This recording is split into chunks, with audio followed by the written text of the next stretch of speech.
actually, it's impossible for local councils to now really go into bat for the government, even in Tory areas. I mean, even in the likes of the Royal Borough of Windsor and Maidenhead, for example, where they are staunchly Tory and would obviously back the Conservative government under normal circumstances. But they're having these hotels landed on them. And now I'm reading reports in the Times that Rishi Sunak has got his own teams, reportedly, got his own teams in the Home Office, that Suella Braverman is not particularly pro some kind of two-tier system, so people being fast-tracked, i.e. like the Afghanistans, the Syrians and the Eritreans, based on nationality alone, and something that she's expressed serious concern about in the past. And people may remember the real reason why she actually stepped down from one of Liz Truss's things. Are we about to witness a second resignation from Suella Braverman? Because at the minute, the whole system's looking rudderless. We don't know who's in charge.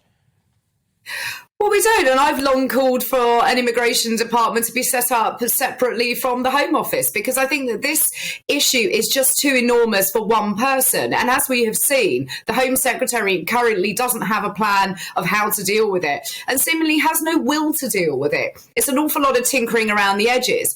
How about we just make this one department of its own, have one person solely responsible, like other countries do? They have interior ministries. And then we can set out a sensible plan for what we do with our borders and who comes in.